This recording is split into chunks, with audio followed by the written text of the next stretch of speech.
Psychedelic Society. Before we introduce our speaker, Dave Nickles, I just have a couple things that we're going to go over, little announcements. We are working still to put together a holiday gathering for December 15th.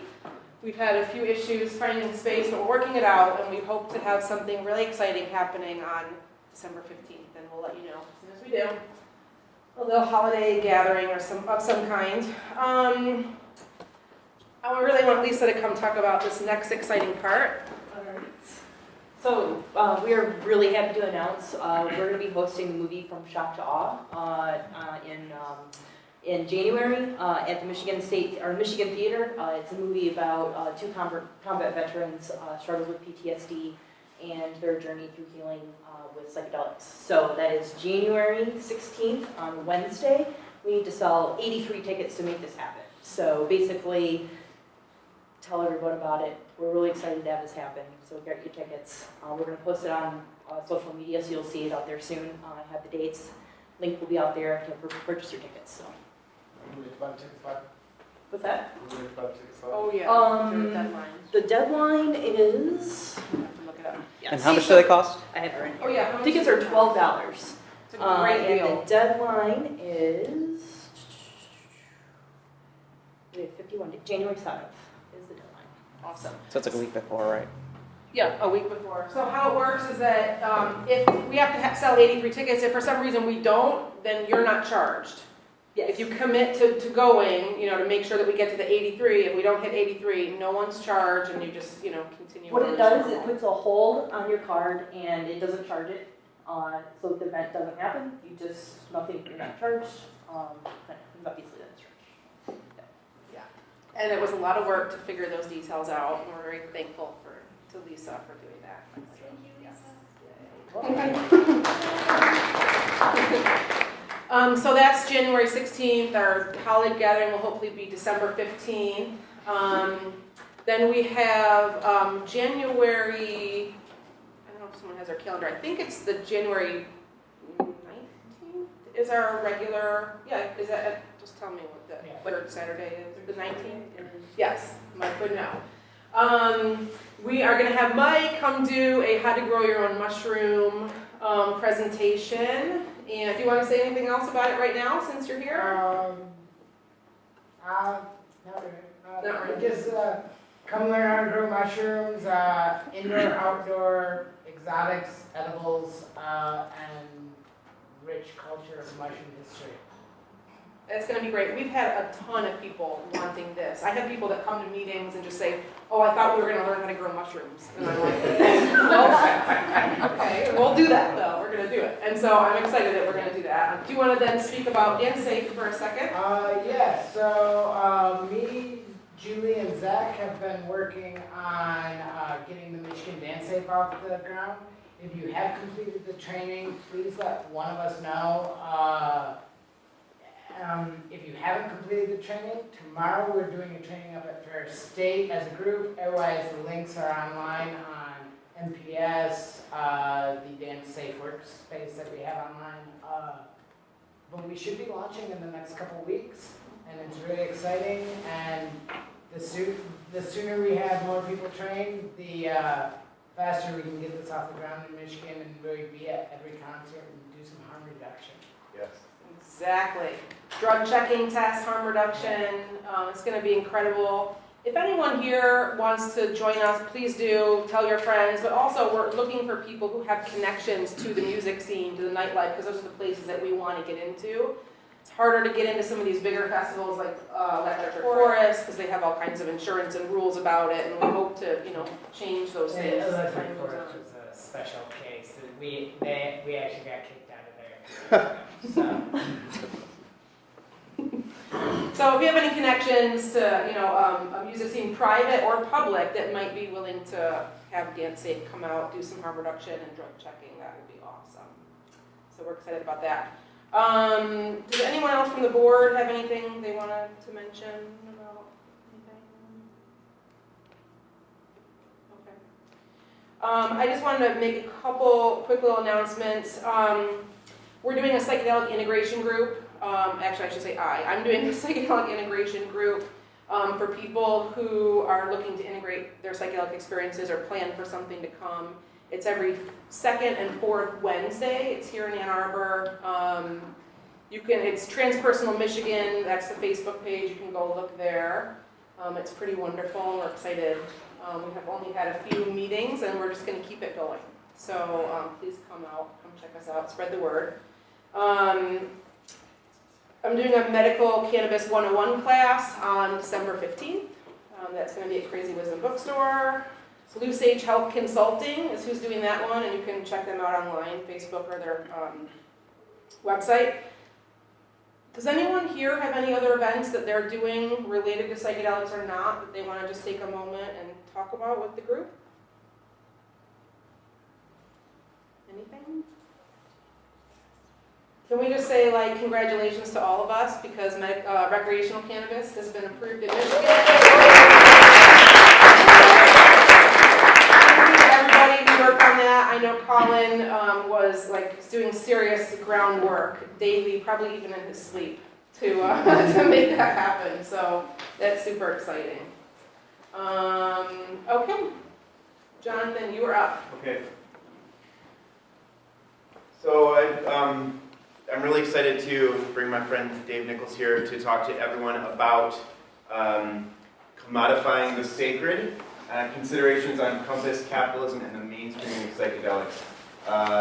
And I met Dave in 2012, in the very beginning of when I was exploring psychedelics as a thing that wasn't just something that happened when I was in college, and we were at an event organized by this lady right here called Psychedemia in University of Pennsylvania. Michelle, hi, thanks for coming. But one of the things that that Dave has talked about online, that I've discussed, is that there's a certain quality of like pay for play to like academic conferences generally, but also like you would think like psychedelic ones maybe it's different, but it's not.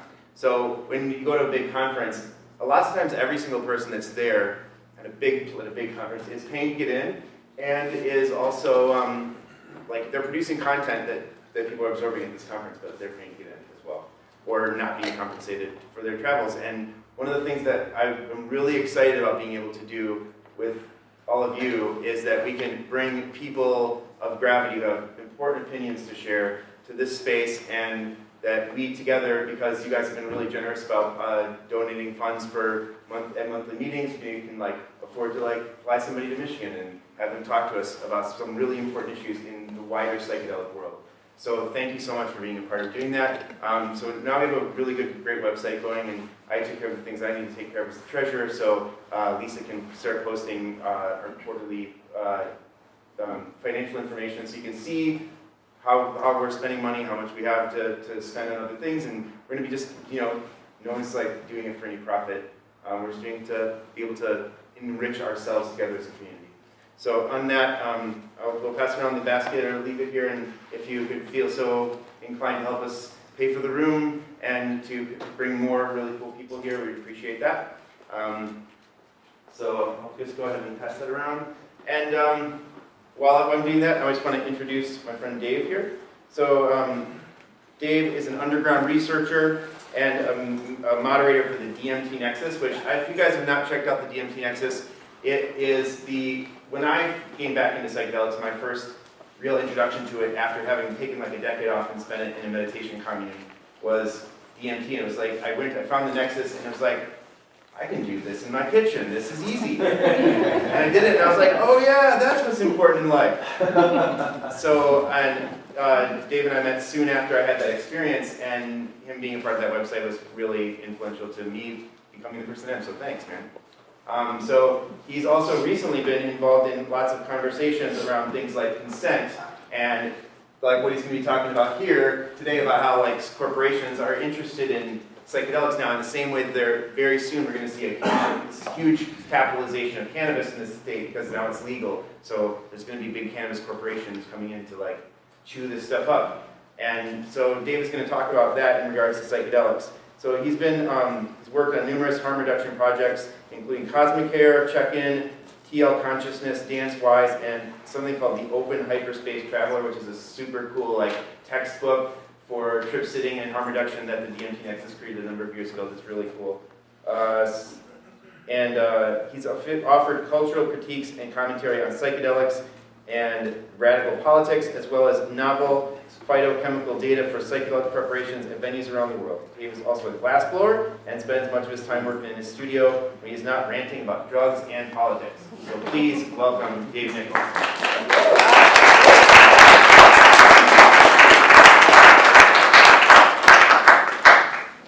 Thanks for having me. It's really good to be here. I haven't had a chance to come to Michigan before, so I can't really think of a better reason to find myself here.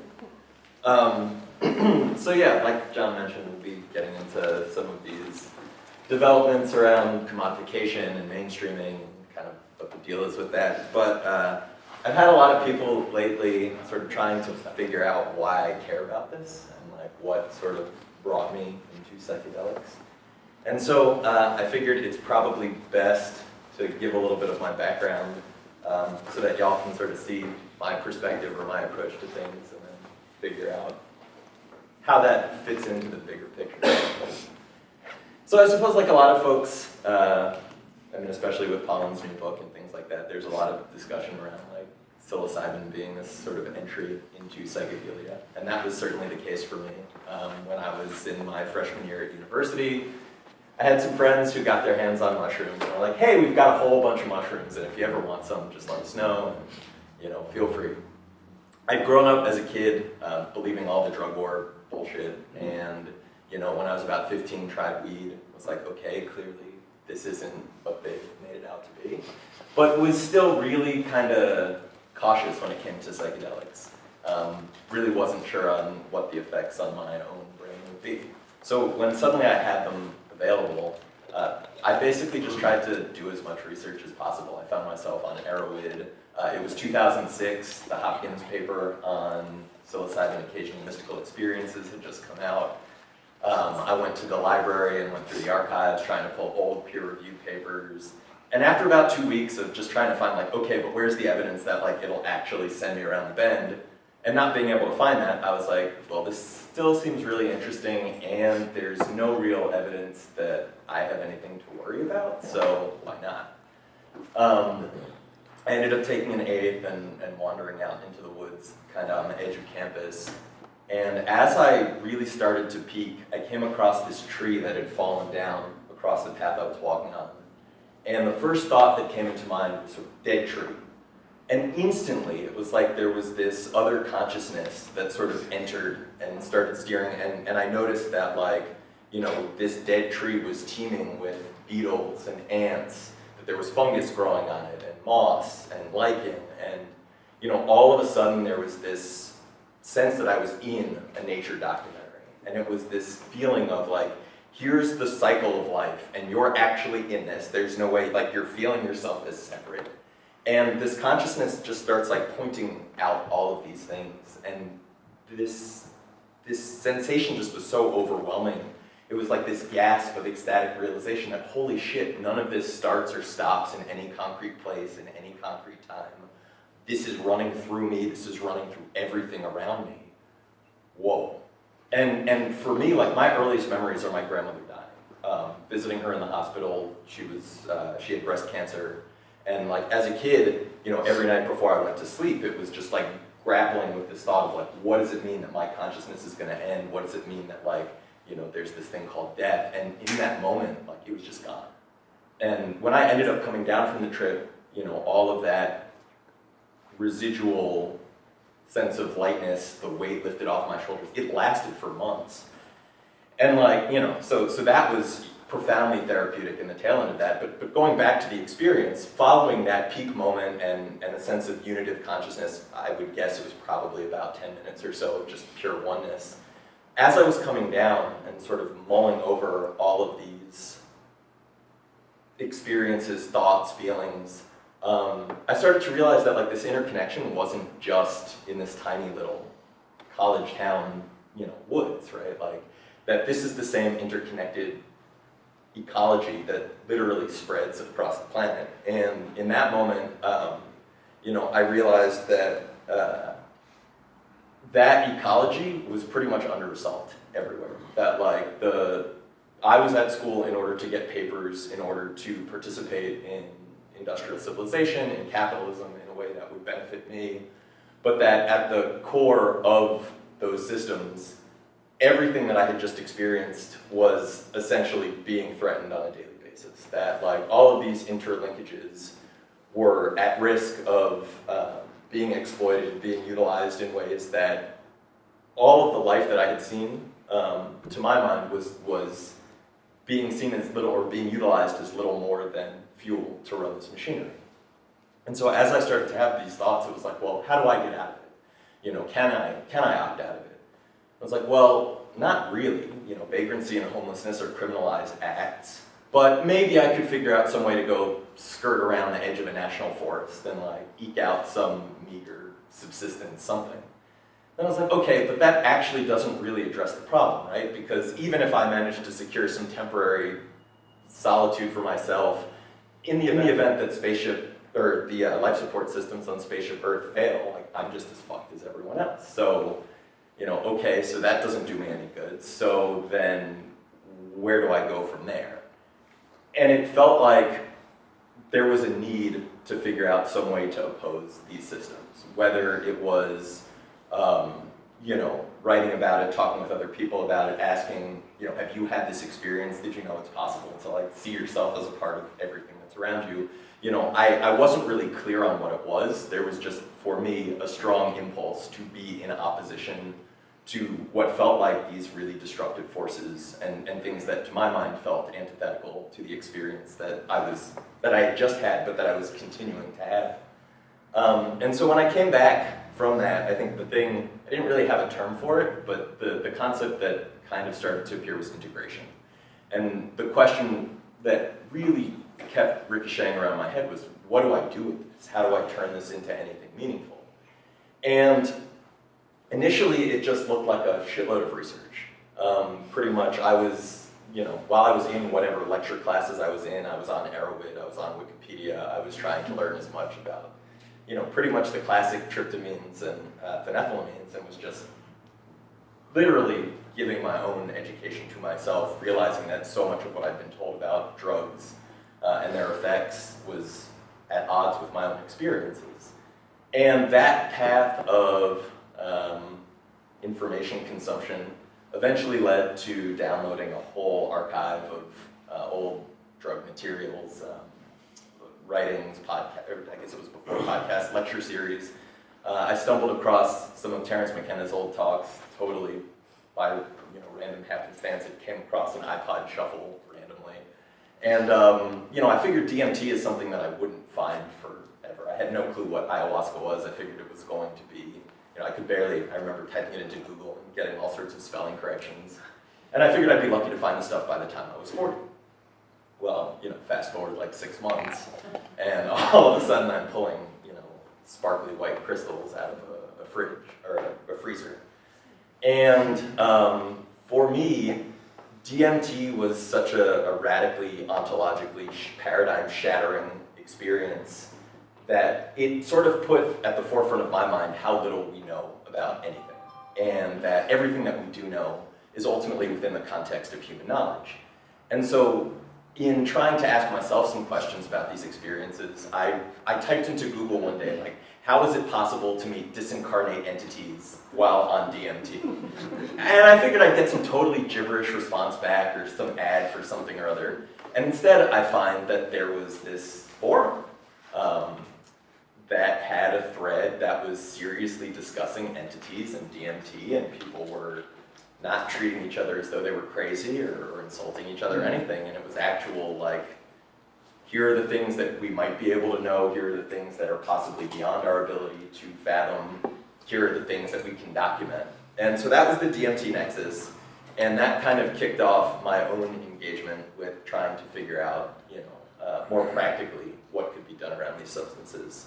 And so in my time at the Nexus, we've done a whole bunch of phytochemical analysis, extraction techniques and development, really trying to function in as open source and shareable a manner as possible. Making all the methodologies available, trying to encourage people to fact check and check the methodologies rather than relying on any individual person's report. And for me, all of these research endeavors not only answered practical questions, but they also relied on people being willing to share information. In some cases on sanctioned labs, offering us sort of access to some of their equipment, their databases. I mean, when we ran these analyses, it was literally, we did the analysis itself in a lab, and then we did the analyzing of the spectra via databases on our own computers with software that we pirated from a database that was already like 7 years out of date, because it was the best thing we could get, because we didn't have 40 grand to spend on a single license for a piece of software. And so even though the term and the concept hadn't really existed yet, when I saw Bob Jesse's, open science statement down the line, I realized like this is what we had been practicing for, the entirety of our research endeavors. And so open science is this concept that really has 4 main principles. And those principles are maintaining intellectual and scientific integrity, placing the common good above private gain, not withholding materials or knowledge for commercial advantage, and finally, placing discoveries into the public domain for the benefit of all.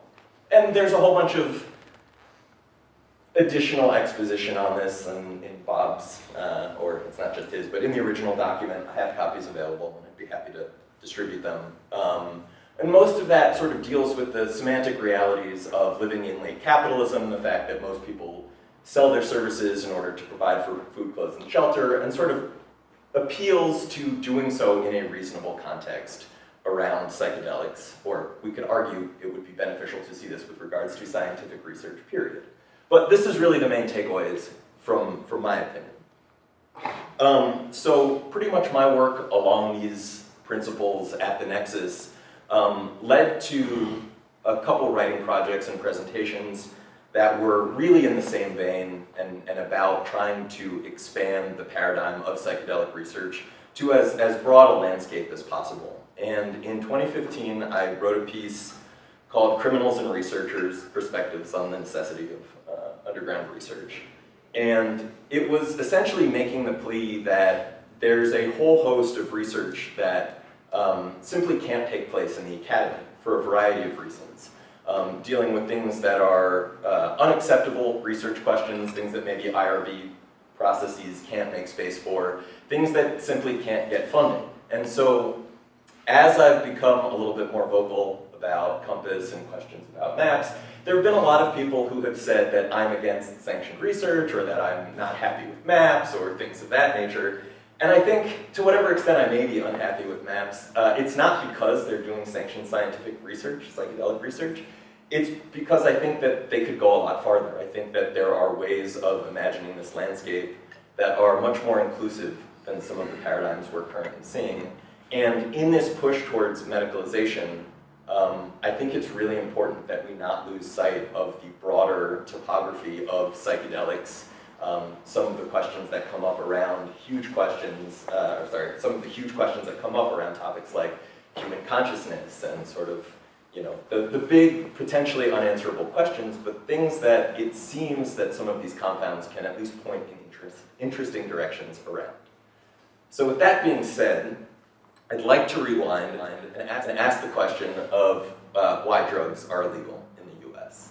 And I'd like to point to some systemic reasons why they're criminalized. First being white supremacy, right? So if we look through old literature, the people who were interested in criminalizing particularly cannabis, but also cocaine and a variety of other substances, weren't shy about telling us their reasons why. So here we have primary reason to outlaw marijuana is its effect on the degenerate races. There was talk about cocaine-crazed Negroes. Some police departments actually put in for higher caliber bullets for and firearms in general in order to stop the threat of cocaine-crazed Negroes, right? So then we see John Ehrlichman, who was an advisor to Nixon, came out and said, look, if you want to know why drugs are illegal, we couldn't make it criminal to be against the war or be black. But we could criminalize the substances that those folks were using and use that as a pretense to go after their leaders, raid their houses, and essentially shut down the operations we didn't want to see. Additionally, we have Nixon taking a stance for misogyny, talking about how homosexuality, dope, immorality in general are the enemies of strong societies. So ostensibly then, if you want to build a strong society, you have to purge these elements. And finally, we have the fact that with psychedelics, we don't really see psychedelics as particularly good tools for the industrial production of widgets. Now, obviously that's shifting a little bit with narratives around microdosing, and I think that's one reason to be, first, I think to sort of question the underlying aims behind that regimen, and second, even if we ignore the lack of peer-reviewed studies sort of indicating that there's anything there, I think the context in which substance use is being promoted should raise significant questions, or that should be a discussion point among substance users. And so I would say that that final point is one that we're at a right time to be engaged in discussion around. So when we think about things that are legitimate, such as this push for medicalization and the desire for psychedelic legitimacy, right, it raises questions about who gets to determine what is and is not legitimate, right? Who has the authority to do so? And so I think, first and foremost, it makes sense to point out that dominant culture, that is things like capitalism, white supremacy, and other, industrial civilization, basically the most prevalent aspects of society that exert downwards pressure. When we look at dominant culture in the state, they're predicated on coercion and violence. The US has a legacy of genocide and slavery, without which it would have been impossible to accrue and accumulate the starting capital for capitalism. Everything that we've got today is ultimately built on that platform. So, I think it's then important to recognize that authority is not self-justifying. If somebody tells you that you can't do something, if somebody tells you that you have to adhere to a specific rule, they should be able to back that up. So for example, if a 4-year-old runs into the street and their parent grabs them, right, there is a reason, they have a defensible reason to exert that force. They have a defensible reason to assert authority over this other person's autonomy in that case. When it comes to drug laws, as we've seen, there's not really any sort of actual legitimate authority behind the criminalization. There was no justifiable scientific evidence, there wasn't any medical evidence, there was no actual research done to establish harm profiles or safety profiles or actually make a coherent case for criminalization. So ultimately, because that's lacking, I would contend that psychedelics ultimately belong in the public domain, and regardless of how people might stigmatize use and users, that medical, spiritual, intellectual, and really any other application are ultimately all legitimate as long as you're not causing harm to, I would contend harm to anyone, but some people may enjoy certain types of self-harm, so that could be kind of dicey. But ultimately, to however these things are being used, I think you have to be able to make a compelling case as for why they shouldn't be used in any specific circumstance. So when we talk about mainstreaming, for me, having grown up with a really with staunch parents who were opposed to drug use and without being able to get any coherent education until I sort of took it into my own hands, the notion of information or substances sort of being delivered on a platter to the broader populace raises significant questions for me. It raises questions around who gets to determine the narratives of what these things are, how they should be used, what the intention behind them might be. And so when we look at mainstreaming, I would contend that mainstreaming is ultimately an attempt to make psychedelic users appear respectable or appear to be in line with the wants and desires of dominant culture. So, no, don't worry, all that mess in the 60s, that was just sort of an aberration. You don't really need to worry about psychedelically engaged people meaningfully challenging structures of power. That's not what's going on here. We're actually very much in line with the desires of power structures. And so in order to share that alignment, right, there needs to be this whitewashing of marginalized perspectives. Now, I don't know about all of y'all, but personally, one of the things that drew me to psychedelics was the fact that when I looked around the world that I was in, I found myself marginalized in a variety of ways. I found myself under assault from certain aspects of dominant culture. And it seemed like psychedelics could offer some insight both for addressing my own mental conceptualizations, as well as perhaps offering insights about ways of transforming society in ways that could potentially lead to me being in a less marginalized position. So personally, the notion of making psychedelic spaces more appealing to dominant culture by sort of getting rid of those perspectives is one that I find a little horrifying. And I think that ultimately, if we consider the mainstream and dominant culture to consist of markets and marketplaces, whether we're talking about conceptualizations of the marketplace of ideas or the actual capitalist marketplace, in order for psychedelics to meaningfully function in the mainstream, that means they have to have a space in the market, which I think raises certain questions, particularly when we see many of these compounds are pretty ubiquitous as far as their occurrence in plants, and the degree to which I think that these things can be open source largely outside of a market by people sharing, and I think that there are sort of inherent anti-commodification components to many of these compounds, and so it doesn't make sense, to my mind, to see them in a market context. And with that, we see a whole lot of flattening and commodification of culture. One of the ways that I find kind of irritating, and that's honestly a pretty small one, is when you get, say, the MAPS newsletter, right? The bottom of it says, support psychedelic science. And I think most people who read that understand that what's meant by that is donate money to MAPS so that MAPS can conduct that particular brand of psychedelic science. Now, coming from a background and getting to have interactions with people who are engaged in all sorts of scientific endeavors on their own, people who are teaching classes on growing shrooms and all this other stuff, there's a whole variety of ways that we can support psychedelic science and that we do support psychedelic science without handing over money to organizations. And so I think that as we sort of talk about mainstreaming, it's important to see the way that some of these linguistic tools kind of narrow the field of possibilities in ways that I think do us all a disservice.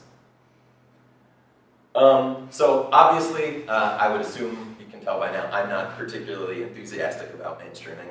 I think that when we look at what's going on with dominant culture, particularly if we consider climate change and issues around nuclear proliferation and actual, true existential threats to humanity, there's a reason that the doomsday clock is currently at 2 minutes to midnight, right? And so ultimately, if we have this narrative that psychedelics can better humanity, that's great, but there has to be a humanity for psychedelics to better. So if we see that the mainstream is putting us in these fairly precarious positions, then the notion of taking the potentially revolutionary power of psychedelics and throwing it into that pile with everything else doesn't make a whole lot of sense to me. Similarly, I would suggest if people are contending that psychedelics can affect these changes, then that's fine, but I'd like to see historical evidence if they're going to claim there's historical precedent for this. Or if they're saying there's emerging evidence, then it would be great to see some actual rigorous studies that show by what mechanisms they're asserting that psychedelics can actually cause these widespread cultural changes, certainly on their own. Now, I would contend that psychedelics can function as catalysts, but I think that there's a whole host of other things, such as community and actual coherent political engagement that needs to go along with that. And that ultimately, without evidence, it's meaningless propaganda.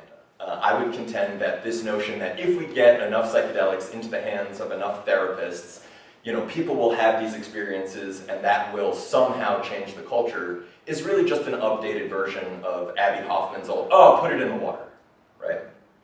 So, and when it comes to propaganda, I think this Chomsky quote, the point of public relations slogans like support our troops is that they don't mean anything. That's the whole point of good propaganda. You want to create a slogan that nobody's going to be against and everybody's going to be for. Nobody knows what it means because it doesn't mean anything. Its crucial value is that it diverts your attention from a question that does mean something. Do you support our policy? That's the one you're not allowed to talk about. And so I bring this quote up precisely because the notion of treating military troops, military veterans for PTSD has been the idea that has really advanced, particularly MDMA therapy, to the point that it's at.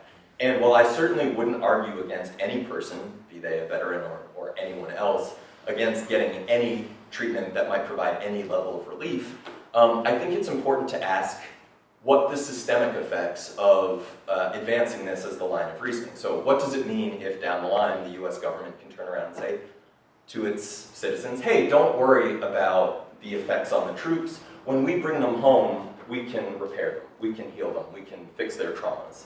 And what does that mean for populations that those troops are getting deployed against? What does that mean for, say, the use of drones and the potential for maintenance therapies for people who are getting traumatized and re-traumatized, and that there's a strong desire to integrate into society? What does that mean in the context of the vast majority, or I don't know about vast majority, the majority of enlisted troops who are committing suicide haven't even been deployed, right? All of those deaths represent a loss of investment to the military. There is a clear financial incentive to getting functionality out of those people. So, looking at the medical model, I think that there are some questions to ask. First is, how is it possible, if these compounds weren't actually criminalized for any scientific reasons, for any evidence-based reasons, how is it possible to then accept that logic and say, well, given that these compounds are so dangerous, we as medical professionals are actually the only group capable of working with them without sort of engaging in prohibitionist logic, right? As soon as you've accepted that setup on its face, you've already stepped into the realm where the prohibitionists are dictating the terms of the engagement.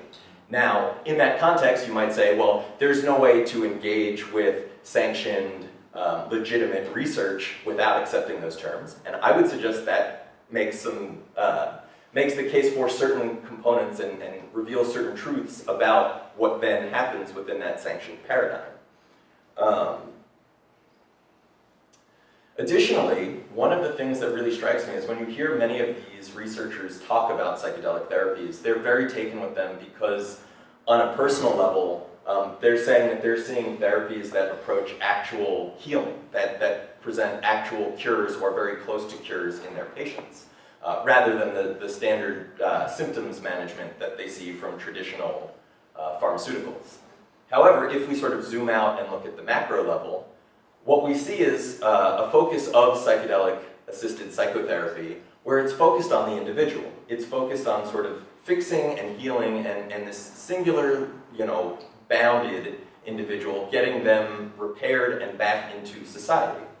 But society as a whole is pretty dysfunctional. And society as a whole, I would say, has clear traumatic components that are causing these injuries. So if we look on the social level, I would contend what we're seeing is systemic symptom management rather than anything that's approaching a cultural cure. And so we sort of see this interesting contradiction where I understand why a clinician would be focused on the individual, but I would contend that psychedelic therapy should go much further than that. Additionally, we have this minor inconvenience of medicine being systemically classist and racist, and that these assertions about access or that we have to get it away from just the underground because we can only trust sanctioned, certified researchers, clinicians, therapists, whatever. I mean, we can look through the body of research. We can see Henrietta Lacks. We can see the Tuskegee Airmen. We can see case after case after case where people who were in privileged positions of power and legitimacy actually use that to conduct pretty horrifying medical experiments. And so, based on that history, I would contend that the medical institutional system is not actually free from blame and doesn't have the greatest claim to make about their ability to manage this, full stop. And at the end of the day, psychedelics aren't just about curing ill people, right? I think that whether we're talking about ontological paradigms and the way that they can maybe rearrange the way we look at the world, whether we talk about the pure ecstatic euphoric benefits of being perfectly healthy and having a unitive experience, whether we talk about just like going out and having a good time and laughing your face off, like all of these things are perfectly legitimate, and I think that the medical context, particularly as practiced at the moment, isn't well equipped for engaging, recognizing, or promoting those uses. This then brings up the question of what medicalization might look like. And I'm going to focus for the rest of this talk on the single example of Compass. Basically, Compass Pathways is a venture capital-backed, for-profit company that's looking at utilizing psilocybin therapy for treatment-resistant depression. And so I guess the best place to start is with some of the systemic components. Essentially, the way that venture capitalist-backed corporations work is that they exist in order to make money. That they generate value for their company via the creation of or retention of intellectual property, goods, and services, and then selling some combination of those. In order to pay off the investors, the reason people invest in the first place is because they're expecting to see a return on their investment. They have been told that you give us money, we will then pay your money back plus interest. This is literally the reason that they invest. And so we have to understand that these sorts of companies require an exit strategy. That is to say, it requires a way for investors to get their money out of the company. That tends to look like either an initial public offering, or in the case of biotech, we're talking about a buyout from a larger pharma company or a life sciences company. Now, if we consider intellectual property and the way that it gets used within the context of big pharma and life science companies, we generally see that these are not information, this is not information that's shared with the general public. So if we compare psychedelic research that's been published in peer-reviewed, and in some cases open access journals where we can all get our hands on that, that's not necessarily going to happen in the case of a venture capital-backed corporation developing it for its own profit motives. Similar, can we do questions at the end? Thanks. Sorry. Similarly, Compass appears to be aimed at vertically integrated. Now, in the context of psychedelic-assisted psychotherapy, this would mean that they're essentially looking to control the supply chain from synthesis through therapy, potentially having even franchised sort of therapy clinics. In order to do that, there's a whole bunch of different strategies available, potentially relating to the use of intellectual property, relating to economies of scale, and that once you have a partially or mostly integrated supply chain, you can essentially deny access to other people. So in the case of Compass, they've signed an exclusivity agreement with their GMP psilocybin manufacturer, a company named Onyx. In doing that, right, researchers, particularly in the US, there were 2 research teams that were ready to go with, I believe, phase 3 studies that were, phase 2 studies that were unable to get their hands on GMP psilocybin because at this moment there's only one manufacturer that's making it available.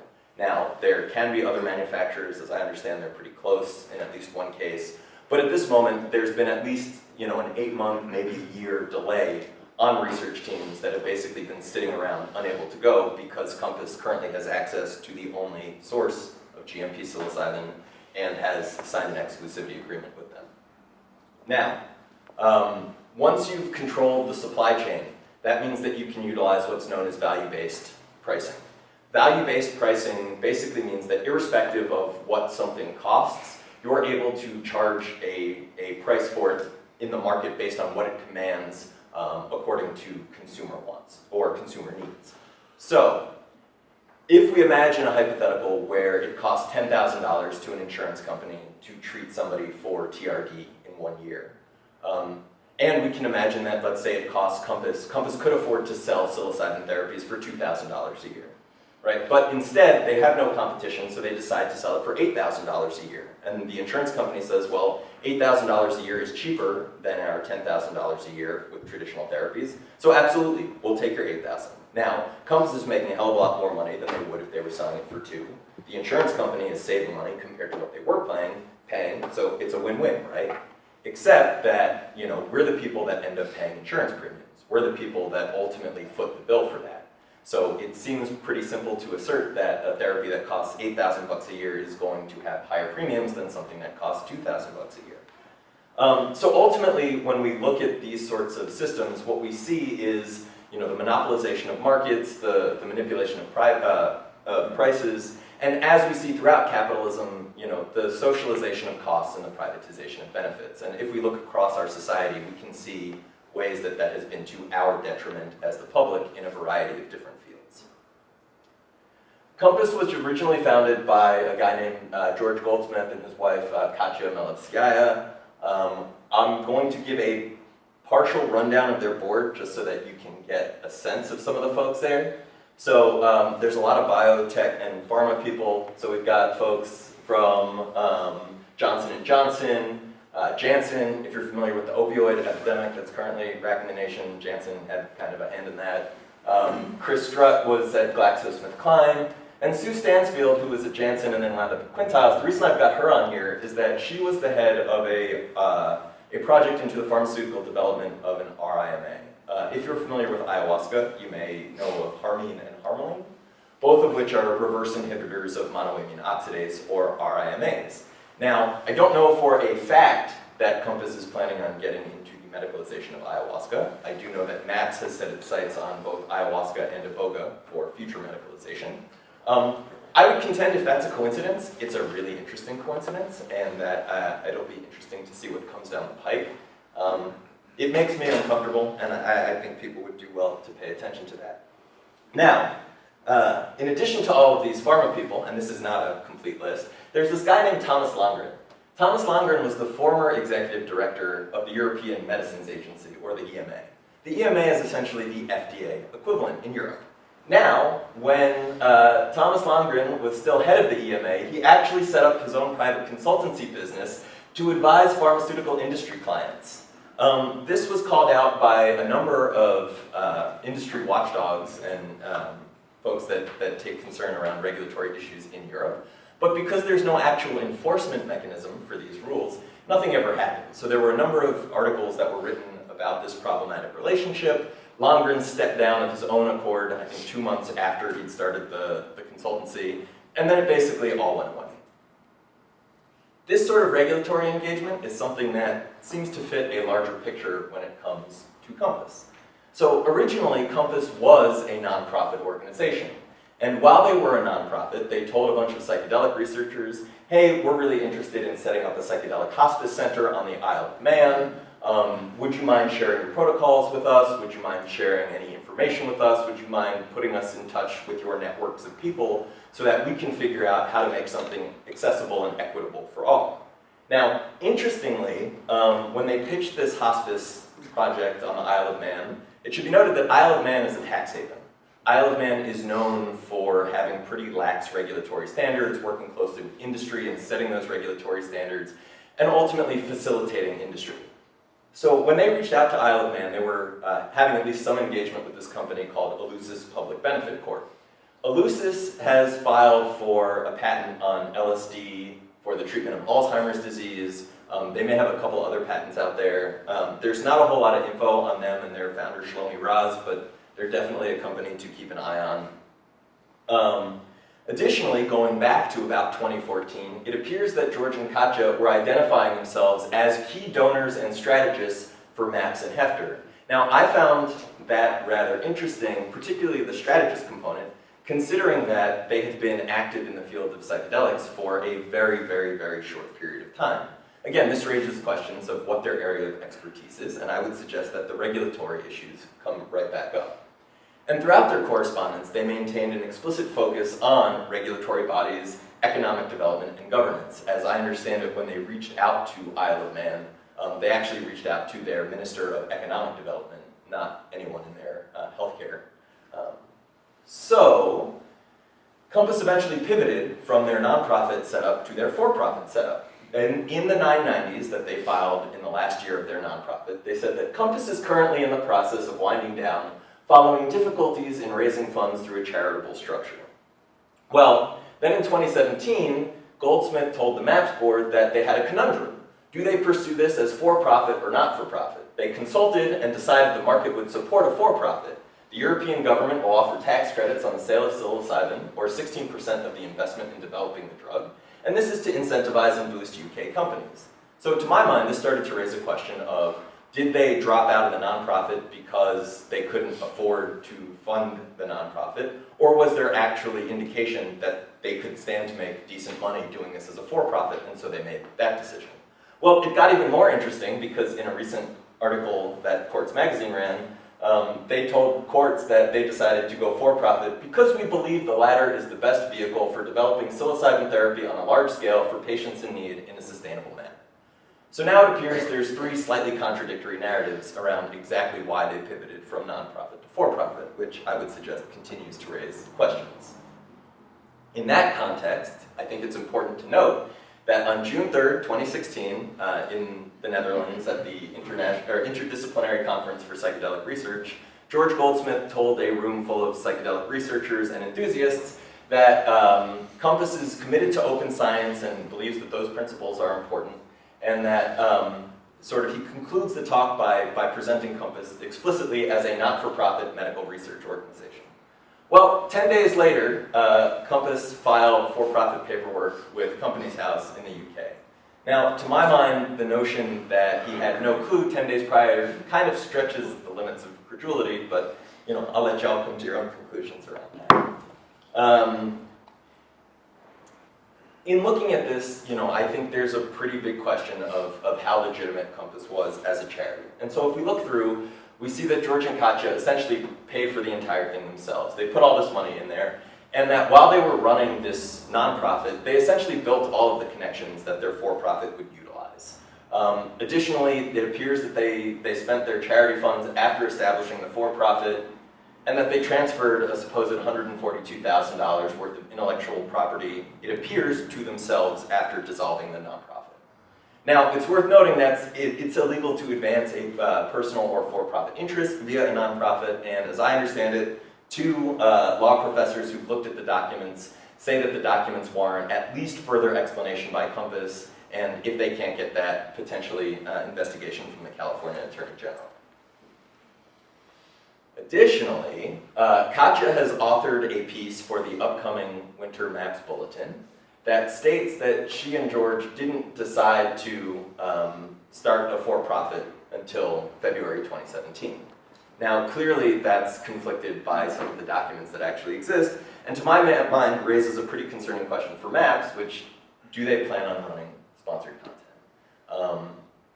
Have they planned on running this for a while? Are they aiming to give Compass a platform solely to spin its own narrative? Really, what are the motivations behind this? And I think that it's a really important question, particularly because of the position that Maps holds within this terrain, and the fact that the bulletin is looked at as being a pretty fact-based, generally, publication, and one that, if it's being used to squeeze through potentially, company propaganda, I would contend that that's a pretty major problem. Additionally, I'd just like to point out that Compass initially came to the landscape focused on this hospice work, that they were engaged with Catherine McLean, particularly because of things she had gone on the record about and her explicit interest in hospice, and sort of said, this is the area that we think makes the most sense, this is our expertise, and what we feel we can develop.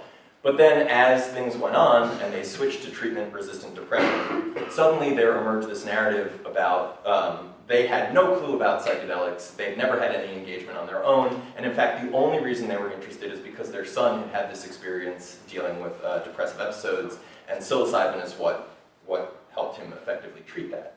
Now, given the timeline, given some of the ways there appear to be contradictions around some of that, I think it does raise interesting questions about what George and Katja's actual psychedelic experience is, and what really drew them into this terrain. And I think, finally, it's worth noting that throughout their press releases and website statements, Compass really focuses on access and equity and trumpets out a lot of these buzzwords. But when we look at internal documents, when we see some of the patterns, it's hard to get away from the fact that they keep emphasizing that there's a population of 100 to 200 million TRD sufferers, and potentially quite a bit of money to be made based on hearsay around what they're telling their potential investors. So when it comes to investors, if we look at the original seed investors, we see Peter Thiel, Christian Angermeyer, and Mike Novogratz, all of whom know each other from dealings in cryptocurrency spaces and a few other projects. I don't really have time to go down that rabbit hole, so instead I'll focus on Peter Thiel. Now, the Compass website states that the investment was made through Thiel Capital. However, if you pull up more business documents on Companies House, you can see it's actually a company called Rivendell 2017-9. The only reason I'm mentioning this is because a number of folks have basically said, oh, you know, Thiel probably doesn't even have any clue that he's invested anything in Compass. Well, Rivendell, not this particular iteration, but another Rivendell, he's got like, I don't know, 40, 50 plus of these Rivendell named corporations. Rivendell is one of the ones that, that he used when selling his original shares in Facebook. So I would contend that there's a good possibility that Rivendell is actually you know, the VC fund that he keeps an eye on and may actually be well aware that he's got investment in Compass. Additionally, Thiel is on the record saying you shouldn't compete, you should try to have a monopoly. If you're familiar with Palantir, if you're not familiar with Palantir, you should be. It's pretty much the most, to my mind, one of the most terrifying surveillance technologies around. Essentially, it concatenates big data and makes it super user-friendly and accessible. So, for example, it might scrape every single public database that you have information in, your social media accounts, put it all together, make it easily searchable, present nice, colorful arrows from one piece to the next, so that some human that's sitting at the user interface can see, oh my God, all these people are interconnected. And in fact, it's been used in just that way by police departments for drug busts. In the case of the New Orleans Police Department, the city council wasn't even aware that the police department had gotten its hands on this technology. It's also being used extensively to deport people by ICE. You should also read his 2009 Cato speech, in which he decries women getting the vote, talks about how social safety nets are absolutely horrible, laments democracy as a concept really not worth engaging with, and hails the 1920s and the Gilded Era as the last time that anybody had anything to be optimistic about in American politics.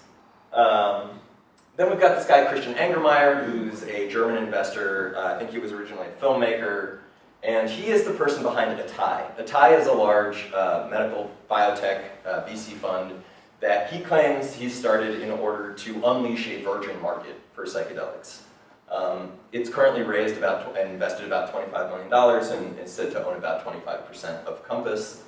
And finally, there's a company named Tapestry Networks. Tapestry Networks, as we can see from this Company's House paperwork filed in 2017, they gave Compass about a $500,000 loan. Tapestry Networks is George Goldsmith's former company. Tapestry Networks doesn't consider themselves a lobbyist firm. They consider themselves a professional services firm. But if we look at their history, what we see is that the way that Tapestry functions is that they set up supposedly neutral networks where they bring together industry officials and executives and regulatory officials, right? They create these networks because they believe in new ways to govern and lead. And really, what we see is that as we pick through these networks, they've set up things for fracking industry, for big pharma, global financial institutions, for military contractors, and essentially what they attempt to do is the networks are funded by the participants, and then they invite regulators and other people to come participate in those supposedly neutral networks. So there's this Harvard professor named Karthik Ramana. He's literally written a book on what he calls thin political markets. Thin political markets are areas of industry where industry contends that there's such highly specialized knowledge that nobody could possibly regulate them. The only people who are competent in regulating them are industry themselves, because they're the only people who could possibly have the technical understandings necessary to engage in such regulatory procedures.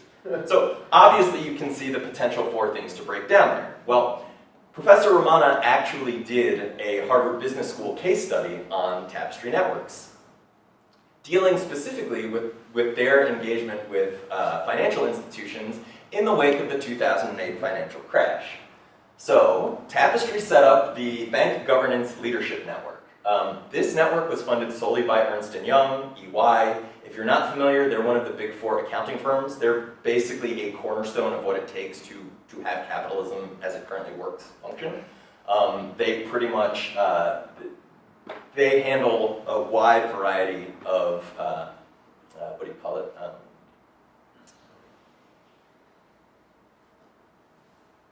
that. Totally spaced on the turn.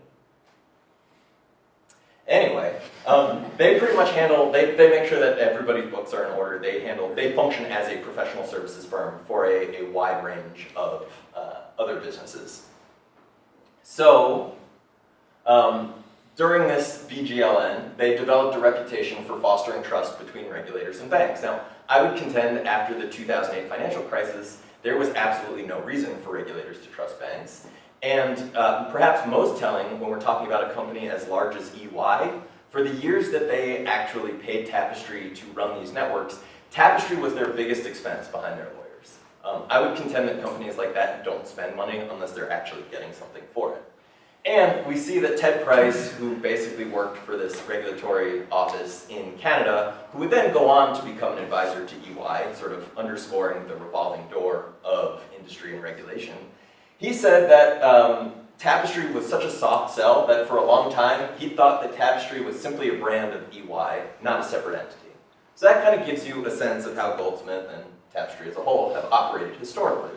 Additionally, they have this European Healthcare Innovation Leadership Network. Now, this network was funded by fees paid by AstraZeneca, Bristol Myers Squibb, GlaxoSmithKline, everybody up here. It's worth noting that pretty much everybody who paid fees in order to support this network was also implicated in Science Magazine's investigation into what they call pay-later conflicts of interest with the FDA, where basically these companies were paying the FDA advisors who were approving their drugs. They were getting benefits after they had approved the drugs. So say you approved a GSK drug, suddenly you might find your next research fully funded. You might find yourself offered honorariums or having your travel expenses covered to other conferences. And for some reason, despite being a clear ethical issue, the FDA, as far as I know, still doesn't have anything on the books about regulating that or disciplining that behavior. So a company like Tapestry could make the assertion that this is all perfectly above board and there's nothing to see here. Tapestry has a whole bunch of white papers and business documents on its website that are really interesting, or I should say had, because around the same time that Compass received approval from the FDA to go into phase 2, Tapestry completely overhauled their website. All of a sudden, the fracking white paper, this Beyond the Pill white paper, and a variety of other really interesting and informative documents, as well as all of the employee bios, either disappeared or were radically changed. So whereas before the employees' bios would maybe give you like 80 to 100 sentences, background documents, all this stuff, they're now about 6 to 8 sentences per person. Now, I have a full dump of the old website, and I think one of the most interesting papers on there is Beyond the Pill. Beyond the Pill is basically a white paper that deals with how do you shape the pharmaceutical ecosystem in ways that provide sustainable advantage to you. So basically, how can you set yourself up to be indispensable and to make a profit for a long time without cannibalizing that particular industry. It operates from the basic premise that 10% of the healthcare costs that we see are drug costs. The other 90% of spend takes place in hospitals and what they call the care marketplace. So they essentially suggest that the focus of companies that want to get involved in healthcare should be on that 90% of the spend because that's where most of the money is. Now, in order to crack that nut, they suggest that the first thing industry has to do is restore consumer trust. So that raises the question of why. The reasons that they point out is that industry has to protect their franchise, industry should become essential to overall healthcare transformation, and that ultimately, if industry wants to take advantage of those first two, like without taking advantage of those first two, they're not going to be able to become appropriately profitable as they should. And they end this section with the question of why else would all of these companies, from Qualcomm to Philips to Vodafone, invest billions of dollars into healthcare if not to take advantage of the changing rules of the game. And if we consider things like psychedelic-assisted psychotherapy, the rules of the game are definitely changing. So they emphasize a need to recognize beyond the pill roles, what they call wrapping the pill, what sort of services and offers can you include in addition to the medication itself. They suggest that personalized medicine and the promise of greater efficacy when we look at things like genomic biomarkers, predictive artificial intelligence, say based on the way that you interact with your Fitbit or your smartphone or your Apple Watch. A second area that they highlight that's perhaps even more telling is to become the go-to expert in a particular therapeutic area, particularly those with emerging standards of care. Now, to my mind, that pretty much screams psychedelic-assisted psychotherapy. One of the reasons they suggest doing this is because you can obtain early mover advantages. What that means are basically benefits that you get by being one of the first people on the terrain, either to dictate certain regulatory terms, to engage with novel sources, perhaps to set up a distributor or manufacturer in ways where they're not competing against other people, so perhaps you can manage to run higher costs initially. They also highlight network effects. Network effects are basically a fancy way of saying that goods or services become more valuable the more people use them. So if we think about companies like Airbnb, Uber, Facebook, Amazon, like these are all sort of advantages of a combination examples of a combination of these advantages as well as the network effects. If you wanted to find an alternative to Airbnb, you don't really have a choice. The more people that participate in some of these distributed apps, the less incentive there is to create something better. And so you see the emergence of sort of de facto monopolies where even though there may not be any apparent impropriety, the way that they're structured ultimately sets them up as a monopoly and denies access to other people. As soon as they're able to get large enough, they can function perhaps more closely to traditional monopolies, and then things kind of go from there. So this document finishes this particular section by highlighting potential partners of the future and asserting that there is going to be a whole bunch of non-traditional businesses that are getting into healthcare because there's so much money to be made.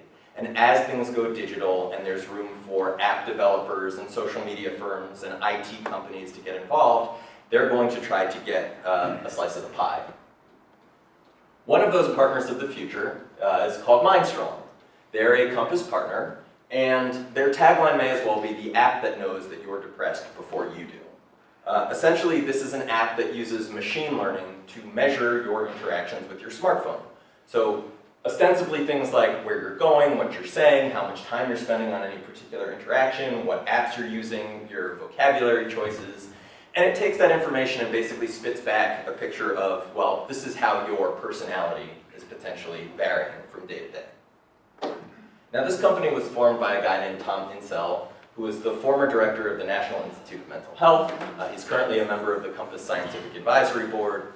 He left NIMH and worked for an alphabet company called Verily, doing a similar thing as Mindstrong, but then left to found Mindstrong instead because he felt he could be more effective, more nimble. And this is a guy who should know what he's doing based on his background, which again I would say is kind of significant. So he also got rid of the DSM-5 as the standard when he was at NIMH. And there's some reasons why some people are excited about that.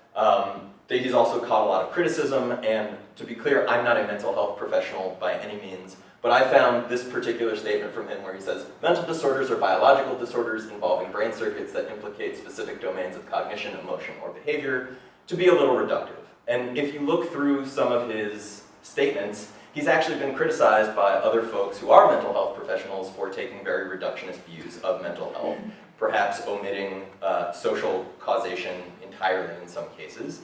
And to me, I find that particularly concerning when we're talking about psychedelics in the context of individual treatments rather than perhaps their fuller potential of being able to catalyze social transformation.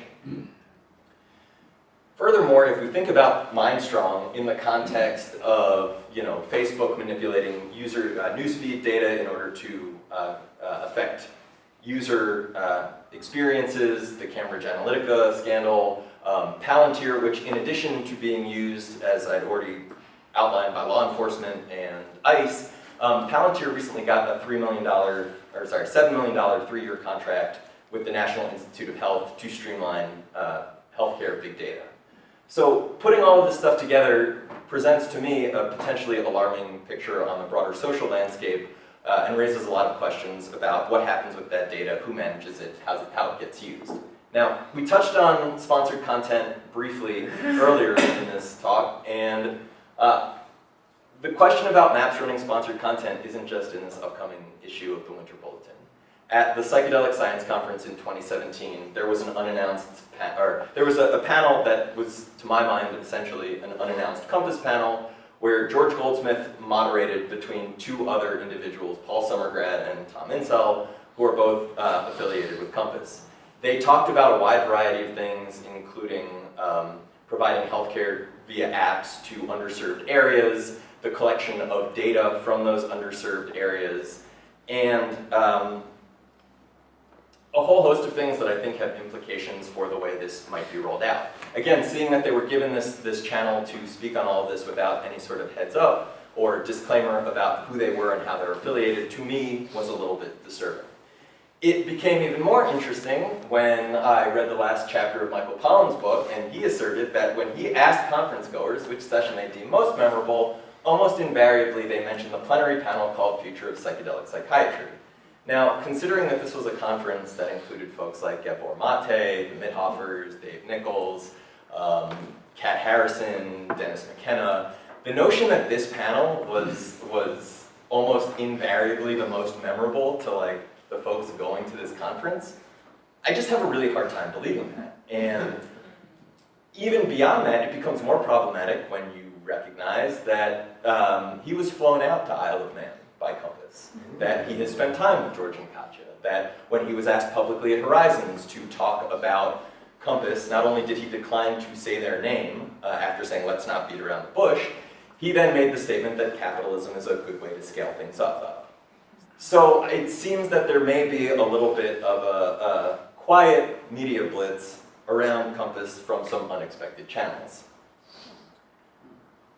To kind of reiterate, in my opinion, Compass just doesn't belong on this terrain for a variety of reasons. The monopolistic, vertically integrated approach, as espoused by Peter Thiel, one of their core investors, the fact that they're clearly playing for early mover advantages in this virgin market of psychedelics, as spelled out in the Beyond the Pill document and by Christian Angermeyer, the fact that we see interference with long-standing psychedelic research teams, and ultimately the fact that if we look down the barrel of what they're proposing and the way that this stands to play out, that there's no way that it doesn't result in the commodifying of the sacred and the privatization of knowledge around psychedelics.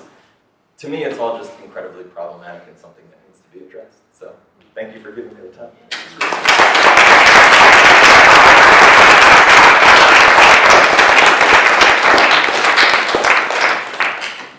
Yes?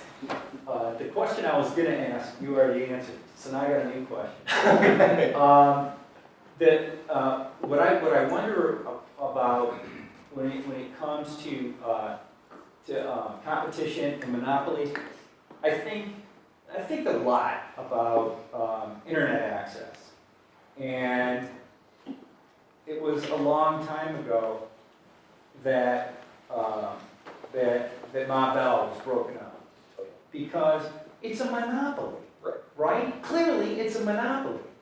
And when you get to the point where you actually need something, anyway, so that's not what I want to talk about, but I want to compare the two things. You can't lay your own T1 fibers and do it yourself. On the other hand, so I understand how all of this is set up to restrict access. And I know that the biomedical, especially the drug companies, there are genes that are patented. And so then you have to worry about if somebody's doing research, is that a patent infringement? And it isn't that they created it. We're not just talking about something that's transgenic.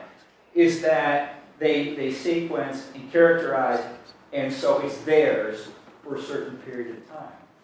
And what I wonder about this, for psychedelics, is that despite that profit motive being that, and that's what drives all of this, is that can you actually pull that off? Can you when it becomes normalized within society, it's seen differently, haven't you gained something? Isn't it that much more difficult for what somebody does at home, or what they collect, or what they make in their basement? Anyway, so I'd like to hear what you think about that. When you say more difficult for what they're doing at home, you mean like? No. So what I mean is that you can be a telecommunications company and you don't really have to worry about somebody just doing it on their own. Sure. Whereas right now, you have all kinds of people everywhere that are already making things available and sharing information. Totally. And so, is this even a field that can be monopolized? And can you actually pull that off? Sure. I understand that's the intention. So my concerns around that are not necessarily like, oh, they would wind up at 100% monopoly, where just like the telecom companies, you and I can't lay lines, suddenly like nobody can grow anywhere. Like that's not feasible. However, if we think about the ways that their influence sort of corrodes the landscape, I'm more concerned about the fallout. So, for example, Ben Sessa likes to talk a lot about how many of his patients would never consider turning to the black market, right? These are people who are not criminals, who are not interested in becoming criminals, who aren't willing to take the legal risk for their therapies. Now, personally, like I don't have a strong desire to engage in psychedelic-assisted psychotherapy, but I know people for whom they found it to be incredibly beneficial, whether they've participated in studies or seeing that in an underground context.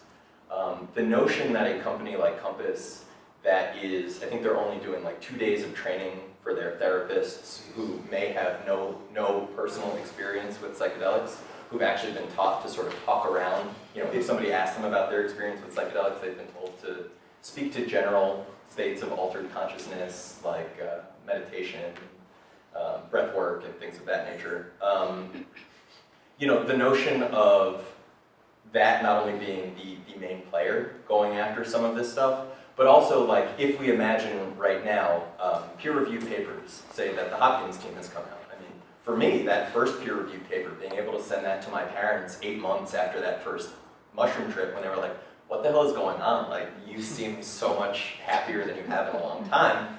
And, I went back and forth for months about whether or not I wanted to send that to them, whether or not I wanted to out myself in that way. And, ultimately I decided to. But like the notion of that paper existing, but existing as an internal company memo that's intellectual property to be held just by that company, to me, I mean, all the research I've done is built off of being able to get access to peer-reviewed papers. And so it's like, imagining that going away, because in a lot of the forums and underground communities, people are like, does this affect us? Why does this affect us? Why does this matter? We can grow whatever we want. And that's absolutely true, but I think it's also important, and it's important to promote that, I think, as much as possible. Like there's a forum called Share the Seeds, where people literally will send you pretty much for the cost of postage, cuttings, seeds, leaf cuttings, a variety of things so you can grow your own and be self-sufficient.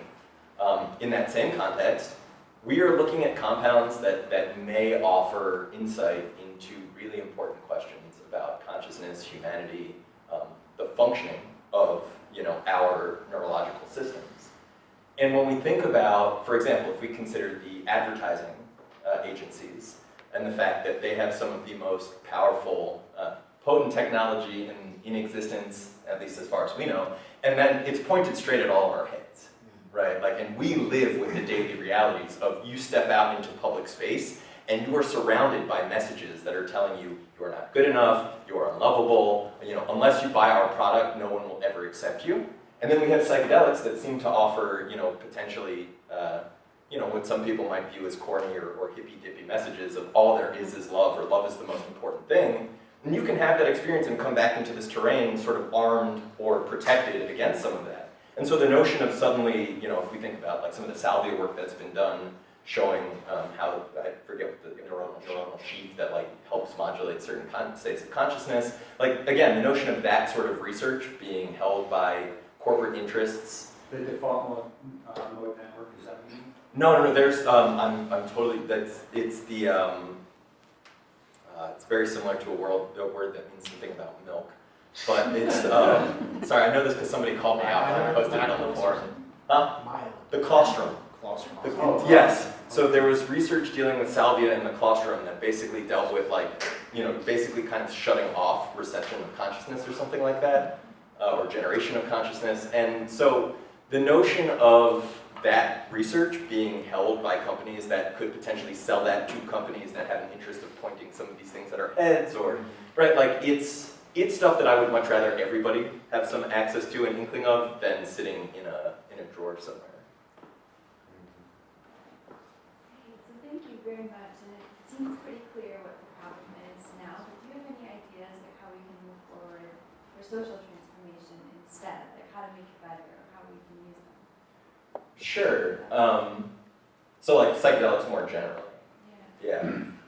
Yeah. So I think one of the really important things, I have a friend who kind of in a fed up way was like, oh, nobody talks about the experiences anymore. Everybody's talking about like all this stuff around them. And like, I think there's a lot to say about the experiences, obviously. But for me, the question that's always sort of stood out most strongly is what do you do with it? Like how can you find a way to turn that insight into engagement? And I don't think there's a singular answer for that. I think something that has stood out over the years has been community, right? Has been sort of like who do you organize with, who gives you a sense of engagement, of purpose, what projects. I mean, for me, my first experience was so ecologically focused that I found myself really drawn to a whole host of projects that were, so I found myself working with a bunch of green anarchists, I found myself working on anti-fracking projects, I found myself, and sort of through that, right, like I realized that there were communities of people that were connected to them that were doing like prison books projects and that were sending books into prisoners, everything from like total pulp fiction to like actual political tracts, and just ways of, I mean, I think if you wanted to reduce it to its most basic, right? Like ways to actually try to propagate empathy and compassion in this world. But ideally ways that not only do that, but also undercut some of the dominant culture. As far as, the Bulletin of Atomic Scientists, the clock being at 2 minutes to midnight, like things are pretty dire at the moment. The IPCC report just came out and said, got 12 years to actually get things kind of under control so that things don't go to absolute shit. And in that context, I think, I don't know, like messaging matters. Like being willing, like I've caught a lot of flack for being kind of unapologetic about some of my views and not taking a more moderate approach. And I think that we're at a point where there's not really time or space or anything for that level of moderation. And so I think, a combination of like finding the projects that feel personally meaningful, finding the other people that are actually engaged and willing to commit to that, and then figuring out like, what do you have the capacity for? Like, I know there have been projects where I thought like, this is totally, like we, some friends and I wound up getting contacted by a community that was trying to oppose a family dollar. And like, we didn't know whether or not it was gonna be possible to stop them. We just made a whole bunch of noise and ruckus and like, fast forward 6 months and it didn't happen. And like, there happened to be the political will and the right space and the right visibility, and like, I don't know if that would have been successful 8 months prior or 8 months later, but it happened there. And I think even though a lot of things feel too big to bite off or to figure out like, where do I even sort of wrap my fingers around initially, I think trying to grab on and then seeing like, well, I took a couple steps in that direction, what do things look like now? And then trying to go from there. I know that's not like a coherent or concrete blueprint, but... How do you do DMT work without getting arrested? How do you do DMT? Posting all your research and things like that. So like none of that, so for whatever it's worth, I didn't have any of those plants in my possession. All of those plants were sent from people who had access to them or who had bought them on like underground, like the internet market or whatever, and sent them to our lab. The lab that had access was actually a Spanish harm reduction lab called Energy Control. If anyone is here that wants to get their drugs tested professionally by a lab, Energy Control is in Spain. You can send them anonymous samples. I think it's like 50 euros a sample. They will test your drugs and provide a link for you to check up on them. They do really great work. So they were able to run our plants for us, and then they just sent us the raw data files, and we did the analysis. So I didn't, generally speaking, like I try not to engage in criminal acts. And yeah, certainly like all this research, like the Nexus stuff, it's like, thank God that there are other people willing to put themselves in those positions. Yeah, so I'm right on board with all of this. And it's very clear to me all of these connections that you made are, right on. But so my question is, we know this, we see this happening, and so you're raising all these flags, and I thank you for that. But what else? Like, so, do you know, is there any sort of approach, like, because once things are in motion, they're kind of in motion. Totally. And, it's hard to even imagine that this won't happen exactly how it's happening. There's so much going on, but other than raising this, are there people we can write to? Are there, any suggestions in that way?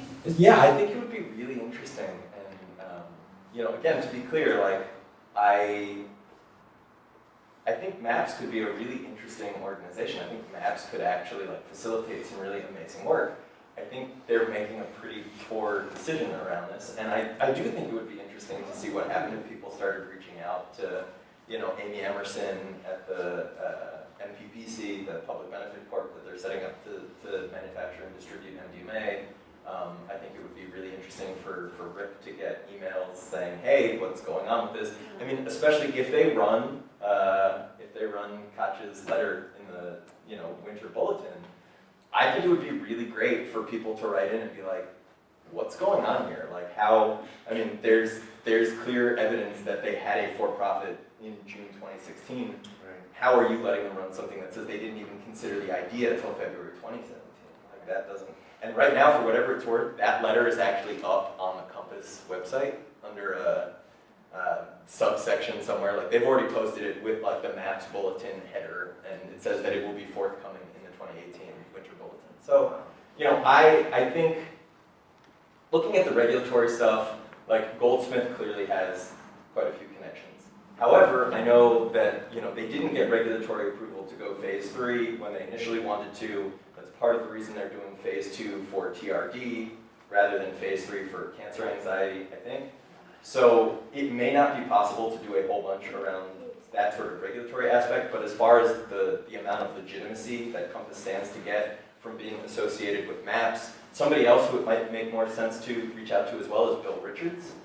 Bill Richards is he's supposedly a really wonderful guy, and I'm certainly not casting any doubt on that. He's worked with the Hopkins psilocybin team for years.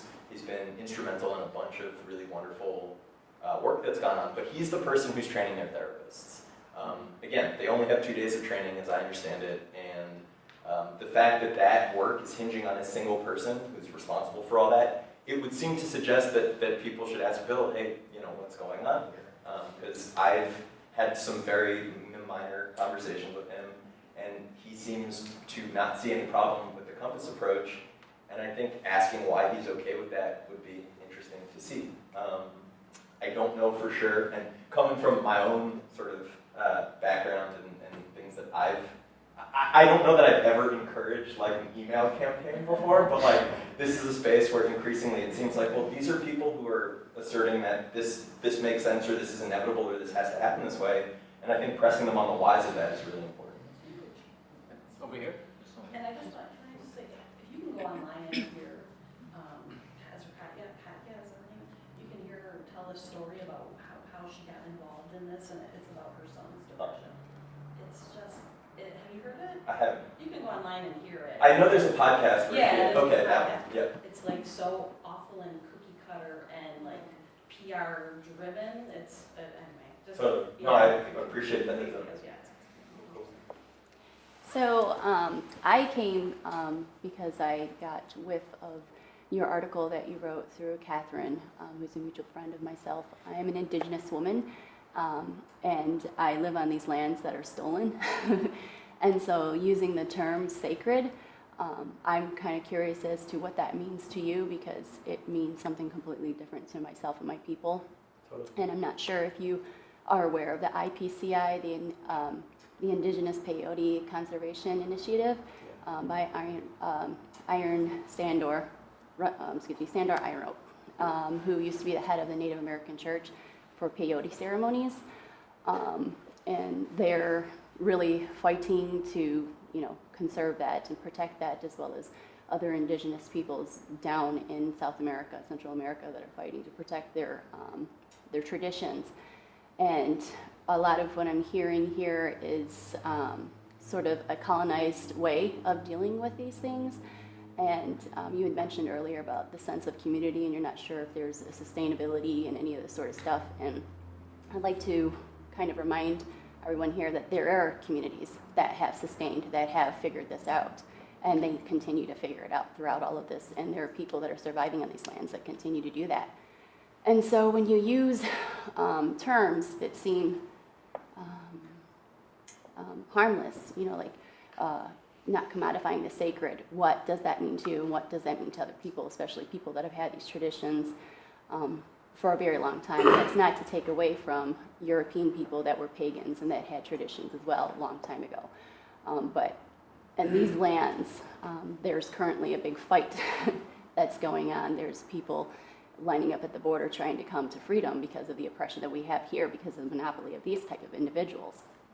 And so it's very important to kind of touch upon that, address that, or have these sort of talks with these sort of individuals coming in that know about that sort of stuff, because I think a lot of the questions that people have here in the back of their minds, and some of the questions I even heard here tonight, would be not answered, but addressed by that consciousness. So I guess my question to you would be, what are your thoughts about decolonizing the mind, decolonizing spirituality, decolonizing this idea of what I see presented as the sacred commodification of these medicines? So when I use the term sacred, to me, we're going to run into a problem, right? We're going to run into the fact that I'm literally attempting to encapsulate the ineffable into a single word, right? And so my attempt, my choice of words in sacred is basically an attempt to point towards the ineffable, is to point towards an experience that, for me, my initial experience was one where I was shown that, like, you could call it humility, maybe. You could call it, like, simply being a component of these much larger systems and cycles and dances and intertwining interconnections that, exist for a moment, right? And so for me, the concept of sacred, when I talk about psychedelics as being sacred, or as those experiences, perhaps more so even than the compounds that facilitate them, right? Being sacred, or an experience of the sacred. Like, I'm not sure, and I'd be certainly open to suggestions, what a more readily identifiable shorthand for that personal experience of the ineffable in ways that are profoundly moving and may or may not have a sense of religiosity or beauty, right? Like, I know folks like Bob Jesse sort of contend that there's no real difference between, like, spiritual and religious, and those are semantic distinctions that people make for whatever reasons. For me, sacred, particularly when I think about the firsthand experience from mushrooms, ayahuasca, DMT, mescaline, like, those, I might choose to further define it as only those subset of experiences that offer some sort of prime contact with whatever those realms are. I don't, again, like, I'm coming to the points at which, for example, my first DMT experience, when I hit the pipe and was suddenly dead, and I knew that I had died, and I was in front of my face, right? And then I went down this long tunnel and wound up in this incredibly profound geometric space, and, like, as I'm coming out of it, the two things that I said was, it's so nice to know that this is always here, and there's so much that I've forgotten. And whatever that quality is, whatever that thing that feels like home with a capital H, and that like there's some part of me that just recognizes it. Sacred for me is just a shorthand of trying to like point towards that, because I could probably try to prattle on for another like 75 minutes and not get anywhere about like what the meat of what I'm getting at. And I think you're at, like when it comes to, I mean, we have people that are walking, there are people that are walking towards the border right now that have arguably, like really easily arguably, more claim to be traversing this land than anybody who's even had the idea of establishing that as a border, right? Like, we have people who have survived hundreds and hundreds of years of colonialist and imperialist onslaught and are still established in their traditions, as those traditions have been in some cases eroded, assaulted, in some cases essentially raped out of existence, like, literally. And like, for me, when I talk about sustainability, like in this, like for me, like I don't know, more broadly thinking about psychedelic use within industrial contexts, if there's, like to what degree it's possible to tease those things apart, right? I don't know, looking at some of the larger conundrums that industrial civilization is in more broadly, right? And that if you start quoting Ted Kaczynski, people look at you really funny once you say it's Ted Kaczynski. And the Unabomber, for anyone who doesn't know. If you read some of the ideas and don't attribute them, people will be like, holy shit, that's actually really cogent and clear-headed analysis about like industrial civilization and its future, right? And so like,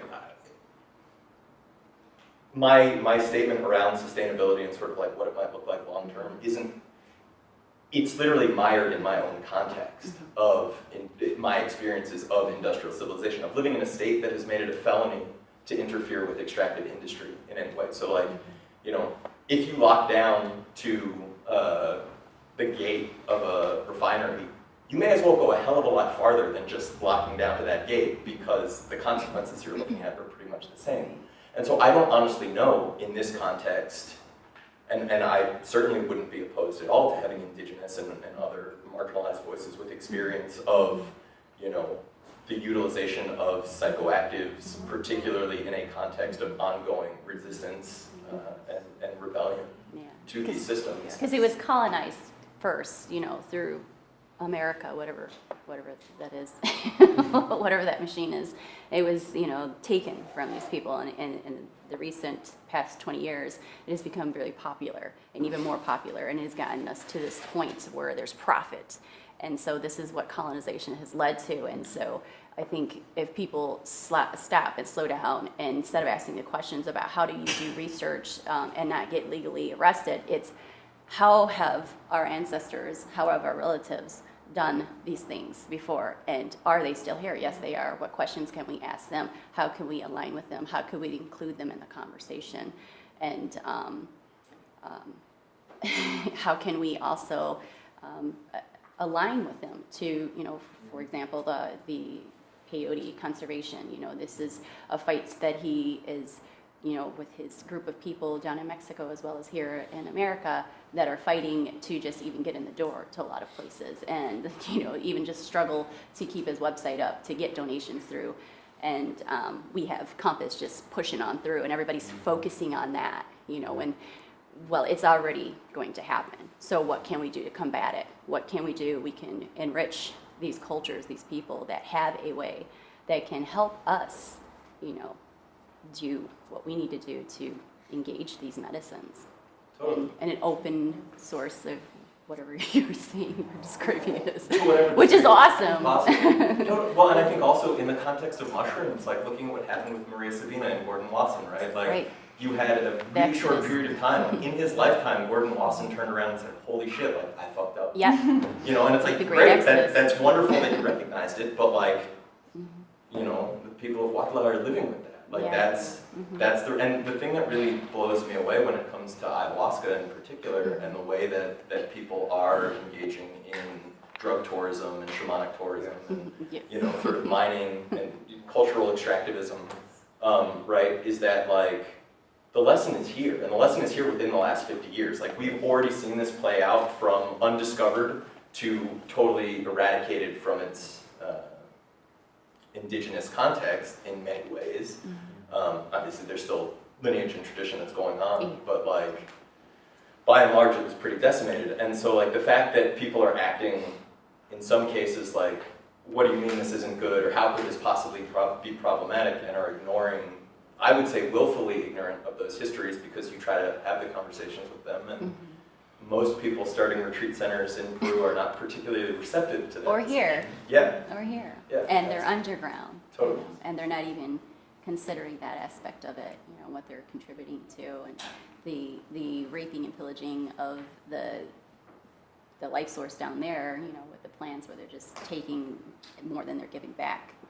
And so we have this focus on like our enemy compass, and I'm not saying, you know, we shouldn't, because we should be definitely concerned about them and other individuals, but we have to also consider this other aspect, you know, like what else do we do? Well, there's others. Well, let's include them, and let's unite. Do you have thoughts on strategies for highlighting some of those efforts? I Are have there like lots of ways, like, thoughts. I think that's what like, time. like this is good for, like, right? Like how, like, what would be helpful for amplifying some of that? Like, what can folks here do to? Well, for example, you know, I commented on Sandor Iron Rope as the individual. He used to be the head of the Native American Church, not the fake one that was going around and trying to create this legal stuff of just every drug under, well, I don't call them drugs, but that's what Americans call them, every drug in the book that you could go and do and be legally protected by, which sounded too good to be true, because it was, but he was the legit head of the church, and he stepped down, you know, to continue his traditions, his lineage, his family, doing his work. So that would be definitely one aspect I think would be very important, to connect with those sort of individuals that are on the forefront, that you can enrich relationships with them, bring them out, get into deep discussions, because they want to be a part of this. They just don't have the connections. Not only do they not have the connections, but when they do make the connections, they don't have an end. You know, they don't have someone that they, okay, can I really trust this person? They really gonna, you know, like Catherine, who went and was like, okay, yeah, Compass wants to know this information about this, and they're meaning good, and turned around, it really wasn't. And you know, it's the Native Americans have kind of, unfortunately, have reasons to not trust. So that would definitely be one. So the Indigenous Peyote Conservation Initiative, ICPCI. Did they say it right? And Sandor Iron Rope is his name. He's on Facebook. You could find him on there. His name is Wakin Maza on there. So connecting with him and seeing what his perspectives are on that, and he's very much connected down in Mexico with a lot of the medicines, the frog, the toad, all of that, you know, all of the traditions, and with people that are legit. And so I think that would be one component that would be very important to really do. And it's, the time is now, like you had said earlier, like we're here, we gotta do something about this. I don't know what maybe ask another question and I can come up. What's something, because that was a loaded question you asked. It was like all these things we're coming forth with, like, what do you do? Yeah, well, I think, like, and that's just it, right? Like, as people who, I mean, to rewind for a sec, like, I think within, again, just keeping it to the industrial context of psychedelic research of the last 50, 60 years, right? There's been this myth of the psychedelic community. Right. And I think, like, as particularly, like, I've been accused of being divisive for some of the things I've said recently. And I think, to me, like, I don't see that as being divisive. I see that as shining a light on these divisions that already exist, right? Like, I think in the context of Compass, for example, either you're cool with that approach or you're not. And, you know, people who are saying this is inevitable, therefore I'm justified in doing this, and I have to do this because this is the only way it happens. Like, I would say that's a nice story you're telling yourself, but ultimately you decided that this is cool and this is the way to make it happen. So I think, you know, something that cropped up as you were kind of throwing it back is like deconstructing some of those myths, being able to look around and say, hey, like, who's interested in working with me on this project? Who's actually feeling this way about this? Because like, it sucks to put an idea out there and have like 50 people jump down your throat being like, actually psychedelics are just really good and they're gonna do really good things to the world and you need to stop being so negative and get out of the way. And so like, so you know, what do we do? Like I think like in that context, like yeah, like having someone say, hey, there's this person over here that like, is totally invested in this and that would be really interesting to start dialogues. I mean, one of the things that I've tried to do as I've gotten to pop up in various places is when I've seen that there are people with aligned interests to share email addresses. I mean, again, in the research context, you know, I put a couple people in touch with Robert Strassman a while ago on some DMT research, and you know, next thing I know, a guy sends me back and it's like, oh look, here's this 50 email thread or 50 email chain that like we've been hammering out this new research direction. And so I think like figuring out ways to make little groups happen, working groups, figuring out ways that like, if we think about, and I'm gonna use conferences here as a placeholder because I don't necessarily think that's the best way to go, but just to kind of hold the conceptual space, like the notion of having a meeting or a conference or some sort of assembly that is not focused on the hyper-medicalization of these compounds as their key to legitimacy and look at all of the proof that we have, but rather like, you know, fora on psychedelic ethics and like forums explicitly dealing with, say, commodification or issues of consent and psychedelics, as there's now like a huge number of things coming to light around that, you know, issues of colonization, and in ways, you know, one of the things that kind of bothers me with how, I mean, thinking about issues of feminism within psychedelic spaces, and the fact recently there have been a few highlighted works that are like all female anthologies, and I'm glad to see that, and at the same time, like, I'm upset that that's not a more intrinsic part of the works that are coming. Because right now, like, if you don't buy that volume, you could have your full psychedelic library and, oh, you didn't buy this one volume, so you have no female voices. And it becomes that easy to sort of marginalize and to sort of rope off and ignore. And I think figuring out, like, okay, maybe initially having a meeting space where we can start bringing together some of these more, I don't know, radical or socially focused voices.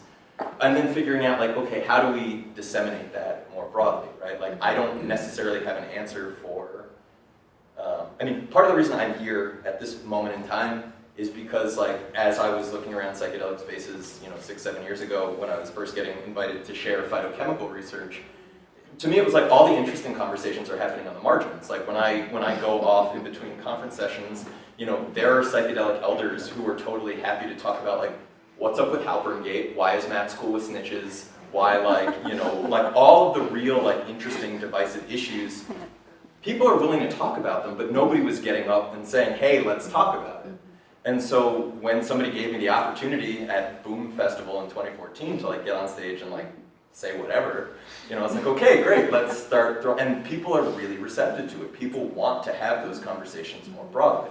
And so to me, it seems more of a question of how can we create, like we being, like all of us, like vectors that actually put, you know, these people, these issues, these discussions front and center. Because as soon as you get the issue up there, as soon as you get the person up there, like the engagement shifts, and it's not a bunch of glazed-eyed people looking at the, you know, this group of 50s blood plasma levels after, you know, 2 hours of ayahuasca, right? Like, suddenly it becomes, you've got a room full of people that all have opinions that may disagree vehemently on some stuff, but you actually start getting conversation. And so I mean, I'd be down to continue this, you know, pretty much with anybody, whether through email or social media or whatever, because I don't have good answers for this now, and I'd definitely like to develop some. Can we go to Shay? Yeah, so I just wanted to mention that I've been in communication with Jay Sibelius on Facebook, who also is like a really outspoken, you know. Jay's amazing.